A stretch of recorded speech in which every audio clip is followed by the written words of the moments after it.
Some woman I have never met before died in a car accident leaving behind a daughter, and my husband's name was on the girl's birth certificate, and he was named in the woman's will as the father. I thought it was a mistake at first until my husband told me the truth.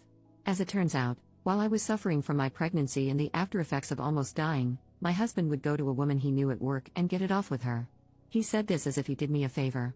Well, as the Child Protective Services worker explained to us, my husband is her closest living relative that can care for her. The woman's family apparently wanted nothing to do with the poor little girl.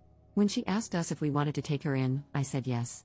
Yes, I know this might be the true cause of all my issues, but my husband pawned that poor girl off to live with her single mother for 5 years. He does not get to pawn her away when she needs help.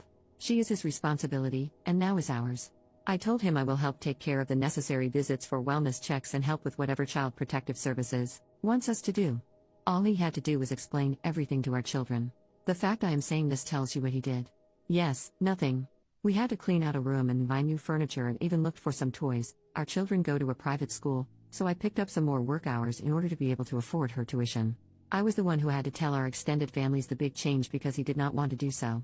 I did almost all the heavy lifting. So, color me shocked when his daughter finally joins our family 2 weeks ago and the first words out of our children's mouths were, "Who is that?" Yes, I was the one who had to tell our children's school, extended families, family doctors, and my workplace about my husband's affair and subsequent addition to our family. But he could not tell our children because he was too ashamed to face them. So guess who was the one who had to explain that they have a sister now as I am trying to settle the poor girl into her new home and room? And shocker, our children did not take the news well as it was happening right in front of them. My daughter was screaming while crying, causing my son and the little girl to cry. A situation that could have been avoided if my husband just did the one thing I asked of him and explained everything to them much sooner. It has been 2 weeks of her living with us and the situation has not improved. My husband has not picked up the slack that comes with having a new addition to the family, so we are struggling right now to make ends meet. I feel embarrassed bringing all 3 children around for appointments and groceries because the little girl is very much obviously not mine and I can tell people are judging our family. My daughter is much moodier and less happy and refuses to even acknowledge our newest addition to the family. Our son does not really understand what is going on and it is causing even him to lash out. And I do not even know how to help the poor little girl, because I know that if I feel like my life is falling apart, she must feel even worse.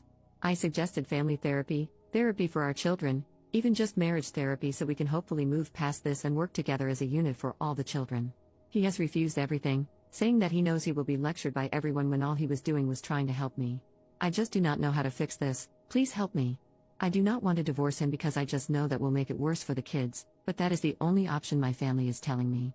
Meanwhile, his family is begging me to make this work and to just look past it.